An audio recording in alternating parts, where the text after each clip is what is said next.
Գազայի հատվածի հարավային եւ կենտրոնական շրջաններում Իսրայելի բանակի հարվածների հետևանքով զոհվել է առնվազն 4 մարդ։ Այս մասին հայտնում է քաթարական Al Jazeera հեռուստաալիքը։ Իսրայելական օդային հարձակման ժամանակ Պաղեստինի փախստականների ճամբարի վրա, որը գտնվում է Խան Յունիս քաղաքի Նասեր բժշկական համալիրի մոտ, վրան է խոցվել, որում եղել են լրատվամիջոցների ներկայացուցիչներ։ Հարձակման հետևանքով զոհվել է առնվազն 2 լրագրող, եւս 7 վիրավորվել են։ Հեռուստաալիքը հայտնում է նաև իսրայելական բանակի կողմից Գազայի կենտրոնում գտնվող Դեյր Էլ-Բալա քաղաքում գտնվող Ալ-Աքսա հիվանդանոցին հասցված զանգվածային ավիահարվածների մասին։ Նշվում է, որ այս հարձակման հետևանքով առնվազն 2 մարդ է զոհվել, եւս մի քանիսը վիրավորվել են։ Ավելի վաղ հաղորդվել էր, որ Խան Յունիսում բնակելի շենքերի ռմբակոծության հետևանքով առնվազն 8 մարդ է զոհվել, այդ թվում 1 երեխա, եւս մի քանի պաղեստինցի դեռևս անհետ կորած է համարվում։ Իսրայելի պաշտպանության նախարար Իսրայել Կացը պաղեստինյան Համաս արմատական շարժման ղեկավարությանը մեղադրել է Իրանի հետ անմիջական կապերի մեջ, որը ըստ նրա $500 միլիարդ է հատկացրել արմատականներին։ Իսրայելի պաշտպանության բանակի հետախուզական ստորաբաժանումն ինձ ներկայացրեց Գազայի հատվածում Համասի առաջնորդների թունելներում հայտնաբերված գաղթի փաստաթուղթը, որն ապացուցում է Իրանի եւ Համասի առաջնորդների անմիջական կապերը, ինչպես նաեւ Իրանի աջակցությունը Իսրայելը ոչնչացնելու Համասի ծրագրին եւ 2023 թվականի հոկտեմբերի 7-ի հարձակմանը, ասել է Կացը, ում հայտարարությունները տարածել է Իսրայելի պաշտպանության նախարարության մամուլի ծառայությունը։ Նա նաեւ նշել է, որ Իսրայելը կանի հնարավոր ամեն բան, որպեսզի Իրանը միջուկային զենք չստանա, ինչպես նաեւ կշարունակի հարվածներ հասցնել իր ահաբեկիչների արբանյակներին, քանի դեռ չի ոչնչացվել իրանական չարիքի առանցքը։ Աբխազիայի եւ Հարավային Օսիայի հետ վերամիավորումը հնարավոր է, եթե Վրաստանի ժողովուրդը համբերատար լինի։ Նման կարծիք է հայտնել Վրաստանի վարչապետ Իրակլի Կոբախիձեն ԻՄԵԴ-ի հեռուստաալիքին տված հարցազրույցում։ Վրաստանի տարածքային ամբողջականության վերականգնումը, կարծում եմ, իրական է, եթե մենք ցուցաբերենք համբերություն եւ այս համբերությունը առաջնորդի մեր քաղաքականությունը։ Այս հարցի լուծումն իհարկե կախված կլինի տարբեր գործոններից, բայց համբերությամբ եւ ճիշտ քաղաքականության դեպքում ամեն ինչ հնարավոր է, ասել է Կոբախիձեն։ 2008 թվականի օգոստոսին վրաց-հարավռուսական զինված հակամարտություն տեղի ունեցավ այն բանից հետո, երբ վրացական զորքերը փորձեցին վերահսկողություն հաստատել Ցիխնվալի վրա։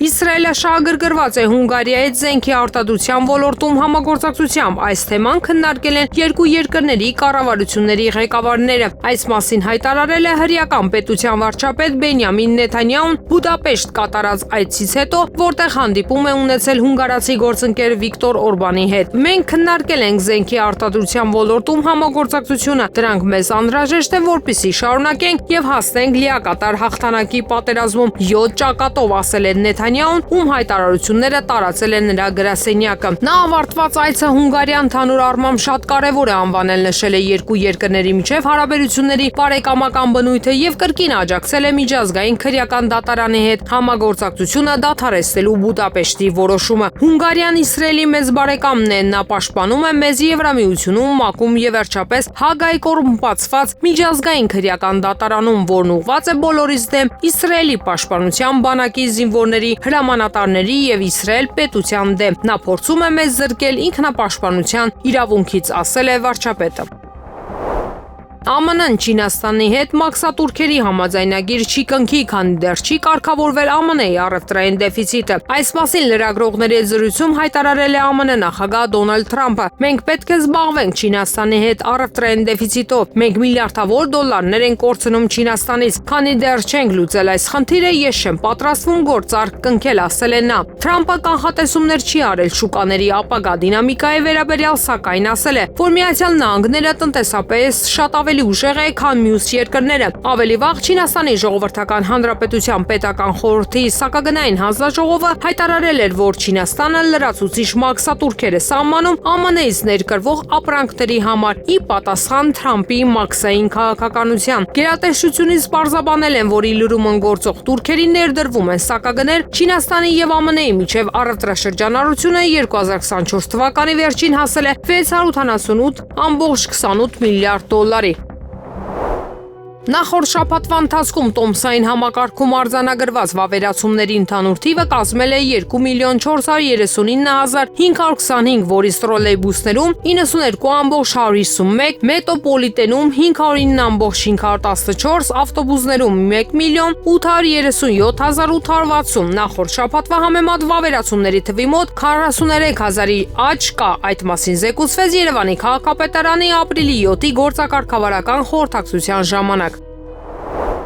Հայաքվեն գրել է, թե բազմիցս թվարկել է, ինչ կարելի էր անել մեր պատանդների ազատ արձակման ուղղությամբ։ Դա պետք է ձեռնարկեր արտաքին գործերի նախարարությունը, այլ ոչ թե քաղաքացիական ակտիվիստները, որոնք հուսահատ ջանքեր են գործադրում։ Կարելի էր գործադրել ԵԱՀԿ ժողովրդավարական հաստատությունների եւ մարդու իրավունքների գրասենյակի դիտորդների կամ հատուկ բանագնացի ինստիտուտը ի վերջո ուղիղ կապը։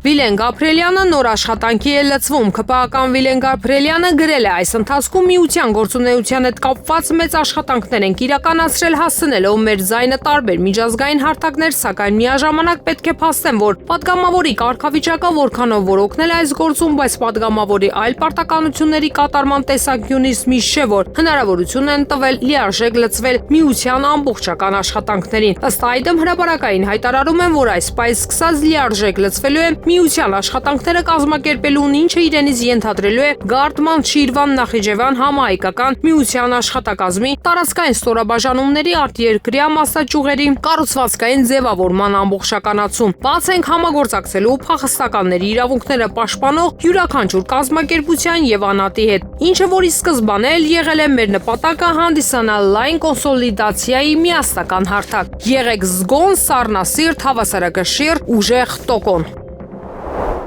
Մեքսիկացի բժիշկները Դուրանգո նահանգից 3 տարեկան աղջկա մոտ թռչնագրիպ են հայտնաբերել, ինչը երկրում առաջին դեպքն է։ Այս մասին ասվում է Մեքսիկայի առողջապահության նախարարության հայտարարության մեջ։ Առողջապահության նախարարությունը հայտնում է Մեքսիկայում թռչնագրիպի AH5N1 առաջին դեպքի մասին, որը տեղի է ունեցել Դուրանգո նահանգում բնակվող 3 տարեկան աղջկա մոտ։ Նշել են գերատեսչությունում, նրանք հավելել են, որ ապրիլի 1-ին ախտորոշման եւ համաճարակաբանական հսկողության ինստիտուտի կողմից հաստատվել է H5N1 գրիպի մարդու դեպք։ Հիվանդը հոսպիտալացված է Տորեոն քաղաքի 3-րդ աստիճանի բաժանմունքում, նրա վիճակը գնահատվում է ծանր, ավելացրել են առողջապահության նախարարությունից։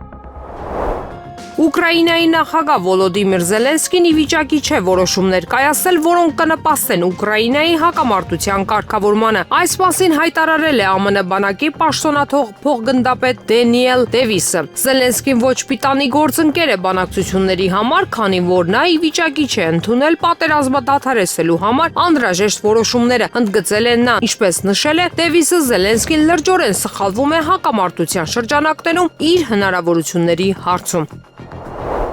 Այսօր Բաքվի բանտում գտնվող Դավիթ Բաբայանի ծնունդն է։ Դավիթին արդեն 15 տարի է ճանաչում եմ, դեռ չեմ խոսում այն մասին, որ դրանից 4-ը միասին աշխատել ենք Արցախի նախագահի աշխատակազմում։ Ամբողջ կյանքը գիտությանն ու պետական ծառայությանը նվիրած մարդն այսօր բանտում է, այն էլ ադրբեջանական։ Իր ընտանիքին ու երկրին նվիրված մարդ, ով անչափ սիրում էր Արցախն ու անմնացորդ նվիրված էր իր հայրենիքին։ Դավիթ ջան, ծնունդդ շնորհավոր, ազատություն քեզ ու Բաքվի բանտերում գտնվող բոլոր հայերին, գրել է Ազգային ժողովի պատգամավոր Տիգրան Աբրահամյանը։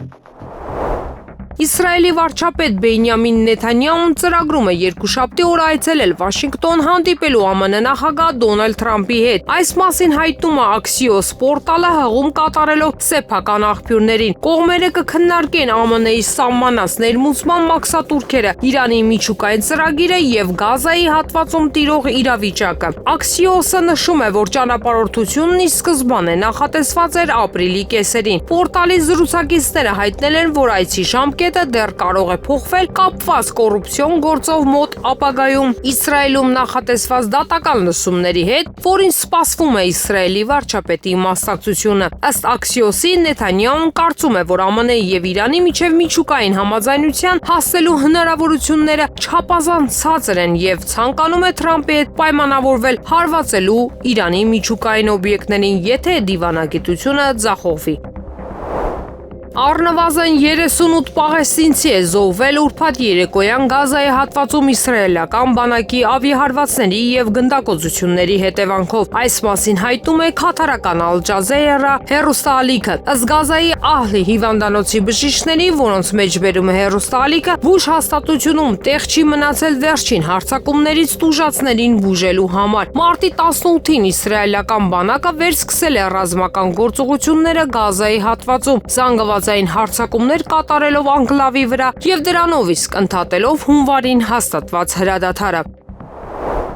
Վենեսուելան կհաղթահարի ԱՄՆ նախագահ Դոնալդ Թրամփի կողմից աշխարհին հայտարարած առևտրատնտեսական պատերազմի դժվարությունները։ Այս մասին հայտարարել է Բոլիվարիայի հանրապետության նախագահ Նիկոլաս Մադուրոն։ Մենք պատրաստ ենք հաղթահարել տնտեսական պատերազմի ցանկացած դժվարություն, որ ԱՄՆ նախագահը հայտարարեց ամբողջ աշխարհին եւ Վենեսուելային, ասել է Մադուրոն Վենեսուելա տելևիզիոն հեռուստաալիքի եթերում։ Նա կարծում է, որ Թրամփը մաքսատուրքային եւ հարկային միջոցներ է ձեռնարկել այն երկրների դեմ, որոնք կարող են մարդկությանը եւ Վենեսուելային զրկել ապագա ունենալու իրավունքից։ Մադուրոն ընդգծել է, որ հանրապետությունը պատրաստվել է համաշխարհային առևտրային եւ տնտեսական պատերազմի եւ մշակել է ծրագրեր ցանկացած հնարավորության համար, քանի որ Վենեսուելան ազատ, ինքնիշխան եւ անկախ երկիր է։ Թրամփը ապրիլի 2-ին հայտարարեց, որ մաքսատուրքեր կսահմանի 185 երկրների եւ տարածքների ապրանքների վրա։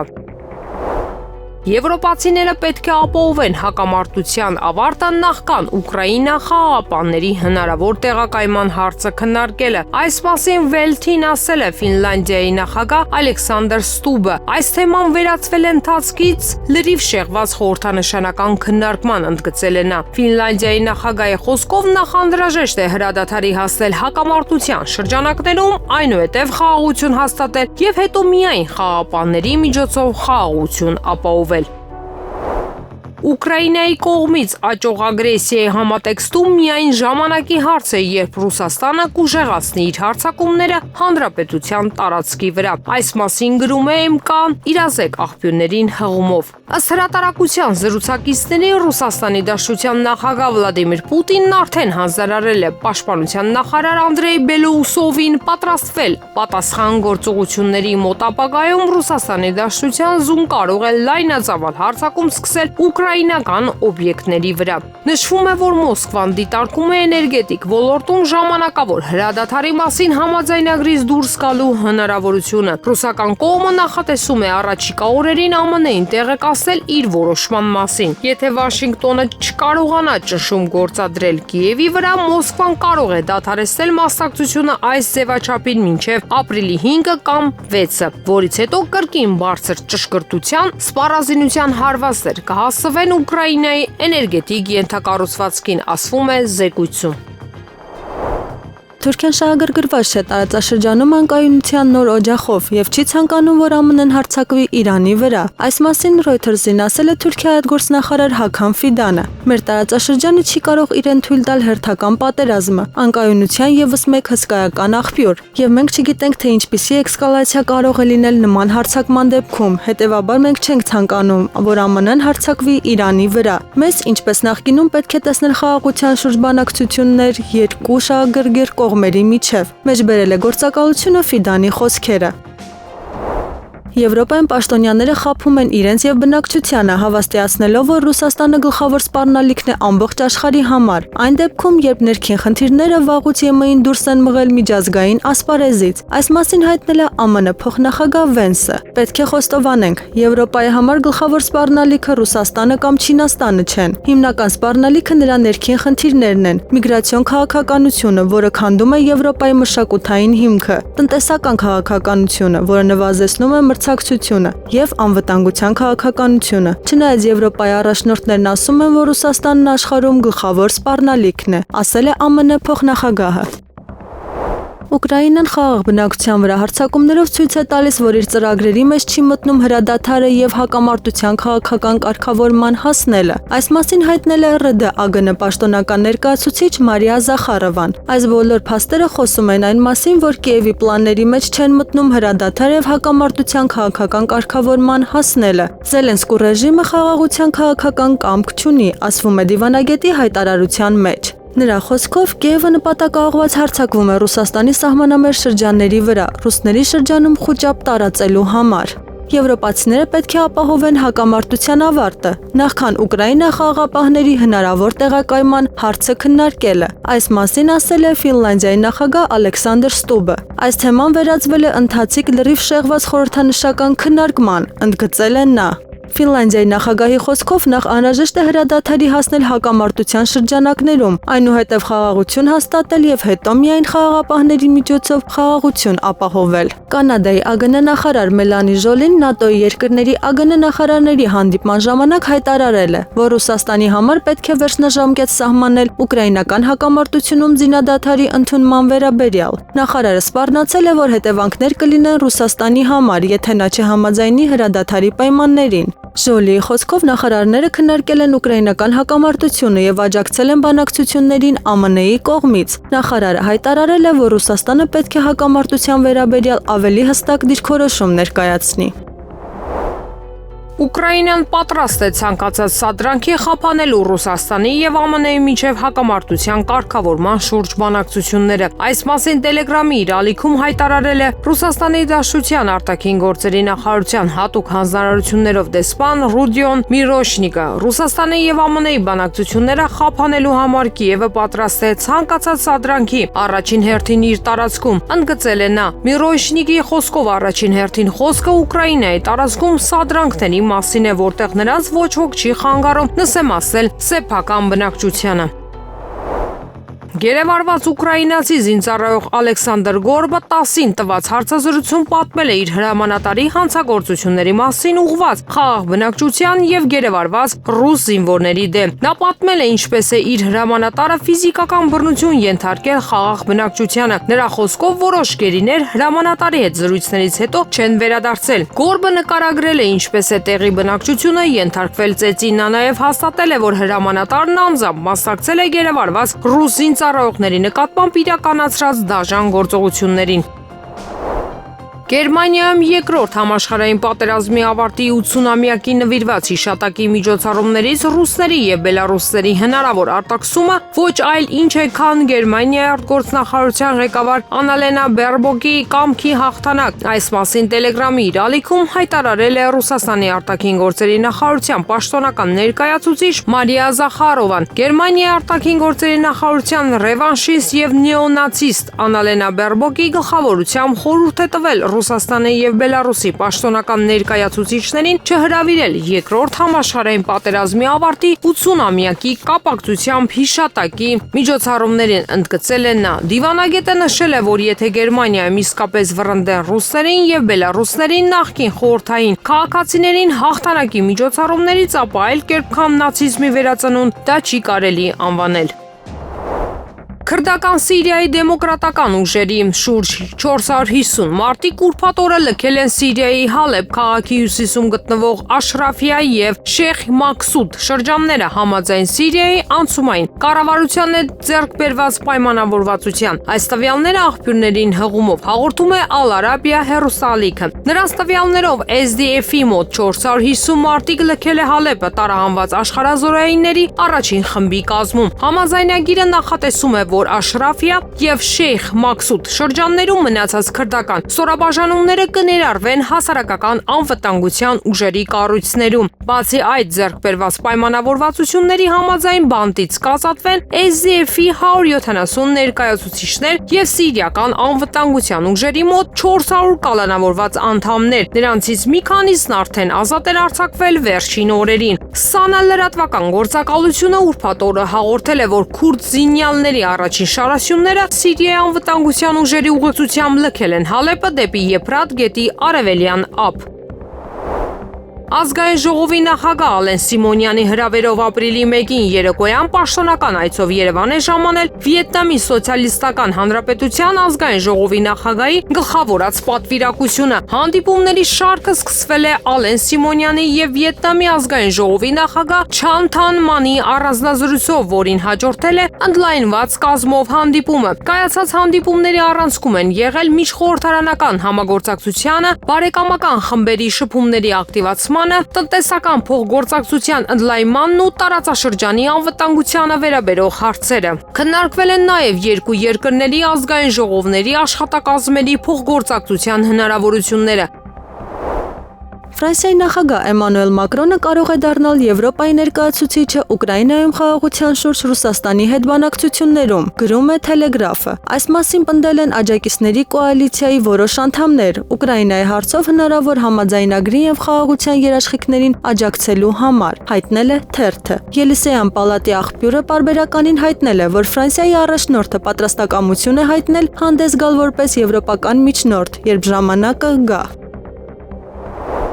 Երեկ երեկոյան ապրիլի 4-ին ռուսական կողմը բալիստիկային հարված է հասցրել Կրիվոյ Ռոգին։ Այս մասին հայտնում է քաղաքի պաշտպանության խորհրդի ղեկավար Ալեքսանդր Վիկուլինը։ Հրթիռային հարձակման արդյունքում զոհվել է 18 մարդ, որոնցից 9 երեխաներ, տուժել է 56-ը։ Վիկուլինը հայտնել է, որ այս պահի դրությամբ հրթիռային հարվածի հետևանքների վերացումը շարունակվում է։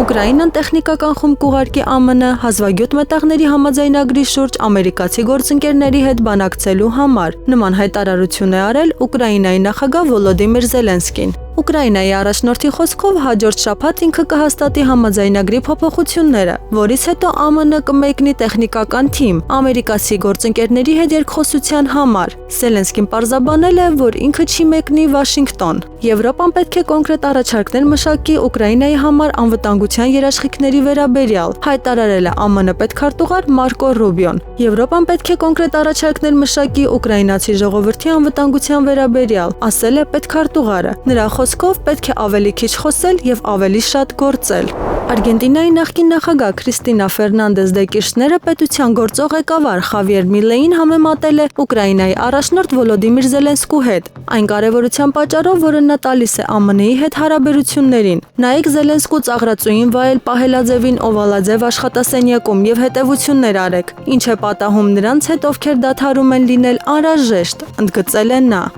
Քաղաքական գործիչը նաև ծաղրել է Միլեին միջոցառմանը մասնակցելու նպատակով ԱՄՆ մեկնելու համար։ Այնուամենայնիվ առաջնորդների հանդիպումն այդպես էլ չի կայացել, ինչպես կարելի էր այդքան ժամանակ եւ գումար վատնել, ասել է Կիրշները։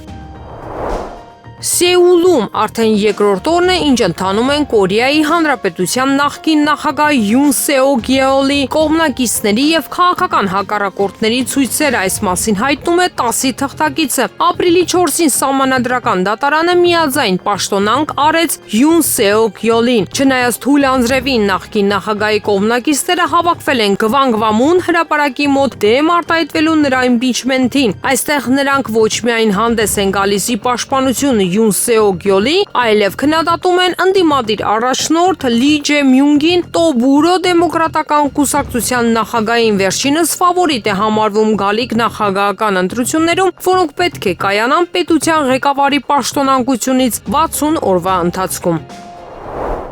Պաշտպանության նախարարության կանայք վիրավորված են Սուրեն Պապիկյանից։ Հրապարակը գրում է, որ տղամարդկանց միջավայրում աշխատող ու ծառայող կանայք մարտի 8-ը տխուր աննկատ անցկացնելուց հետո մտածել են գուցե ապրիլի 7-ին կարժանանան շնորհավորանքի, բայց շատ կուլտուրական մեզ 3 մարտի կոմբինացիա ցույց տվեցին, ասացին, եթե լիներ մարտի 8-ին կլիներ, վերջ թեման փակված է, նույնիսկ բարձրախոսով չշնորհավորեցին, դա էլ հոփողով չի, տարական հարգանք է, որին չարժանացրին։ Այսքան անտեսված ու արհամարված երբեք չեն եղել, զայրույթը չթաքցրեց կինը։ Ըստ նրա, երբ կադրերի վարչությունից նախարարին են ներկայացրել զորքի եւ նախարարության կանանց ցուցակը տոնական պարգևավճարի հրամանը ստորագրելու համար, չի հաստատել, ասել է գումար չկա, զենք պետք է գնենք։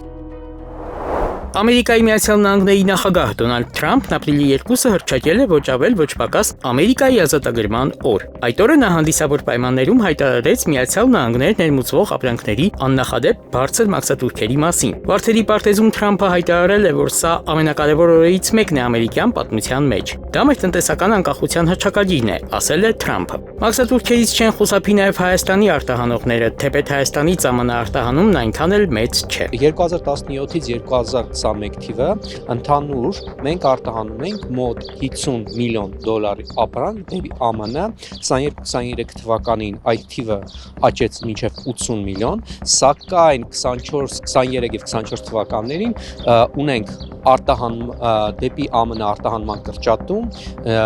մինչև 5 թվերը 50 միլիոն։ Հիմնականում ԱՄՆ արտահանվում են այս ապրանքները։ Արտահանում ենք առաջին հորիզոնական թանկարժեք եւ կիսաթանկարժեք քարերն եւ մետաղներն, այսինքն ոսկի եւ ադամատ, որը ընդհանուր արտահանման մոտ 20%-ն է։ Երկրորդ հորիզոնականում է խմիչքը, այսինքն ոգելիչ եւ ոչ ոգելիչ խմիչքը, որը կազմում է արտահանման մոտ 15%-ը, հաջորդիվ գալիս է բանջարեղենային պահածոները, որից հետո գալիս է կաթնամթերքը։ Հայաստանի ապրանքների համար կգանձվի 10% տուրք։ Այս առումով հայրենական տնտեսվարողները հայտնվել են մինիմալ զամբյուղի մեջ։ Նույն մաքսատուրքն է գործում նաև հարևան Վրաստանի եւ Ադրբեջանի համար։ Հետաքրքրական է, որ մաքսատուրք չի սահմանվել Ռուսաստանի եւ Բելարուսի համար։ Այս որոշման բացասական ազդեցությունները կանխատեսվում են հատկապես Եվրամիության երկրները։ Բացասական հետևանքների մասին մեկնաբանություն արդեն հնչել է Լեհաստանի ղեկավարության կողմից։ Մաքսատուրքների բարձրացումը ոչ դրական հետևանքներ է ունենալու նաև հենց իրենց ամերիկացիների համար, գնաճի եւ թաքնված հարկերի տեսքով։ Սակայն սրանով ԱՄՆ լուծում է իր ներքին ֆինանսական խնդիրները։ Հայաստանից եւ այլ պետություններից ներմուծված ապրանքների մաքսատուրքերը սահմանվել են հետեւյալ տրամաբանությամբ։ Պետությունը, որը որոշակի մաքսատուրք է սահմանել ԱՄՆ-ից ներմուծման վրա, այդ մաքսատուրքի մոտավորապես կեսը սահմանում է Ամերիկայի Միացյալ Նահանգները։ Օրինակի համար Եվրոմիությունը այս պահին, երբ ներմուծում է ԱՄՆ-ից որոշակի ապրանք, մաքսատուրքը կազմում է միջինացված 39%։ Մասնագետը փաստում է, որ ԱՄՆ-ից ներմուծումն ավելի մեծ է, քան արտահանումը։ Մինչև 2021 թվականը այն կազմել է մինչև $120 միլիոն, այնուհետ կտրուկ աճել է, դառնալով $550 միլիոն, ապա կրկին կրճատվել։ Սա հիմնականում պայմանավորված էր մեքենաների ներմուծմամբ եւ դրանից հետո վերարտանմամբ դեպի Ռուսաստանի Դաշնություն։ Ներկայ իշխանությունը ունի խոսքի խնդիր այն տեսանկյունից, որ այսօր մի բան կարող է ասել, վաղը չէ միսօրը այլ բան։ Վերջին տարիներին կրճատվել է եւ արտահանումը, եւ ներմուծումը։ Հարց է ծագում, ինչու հետ հեղափոխական Հայաստանը լինելով ժողովրդավարական ուղի ընտրած երկիր, ընդգծված հեղափոխական տեմպերով չի զարգացնում իր առևտրային հարաբերություններն ԱՄՆ-ի հետ։ Այս հարցն ակտուալ է ոչ միայն տնտեսական, այլև քաղաքական տեսանկյունից։ Մի բան հստակ է, աշխարհը կանգնած է նոր տնտեսական վերաձևակերպման շեմին, եւ այս համատեքստում Հայաստանը պետք է ընտրի մնալ пассив, թե ակտիվ խաղացող։ Իսկ այժմ եղանակի մասին Երևանում ապրիլի 4-ի գիշերը սպասվում է առանց ստեղումների եղանակ։ Ապրիլի 5-ին երեկոյան ժամերին սպասվում է կարճատև անձրև, հնարավոր է նաև ամպրոպ։ Մարզերում ապրիլի 4-ից 3-ը 5-ին առանձին շրջաններում օրվա ընթացքում սպասվում է կարճատև անձրև, հնարավոր է նաև ամպրոպ։ Օդի ջերմաստիճանն էապես չի փոխվի։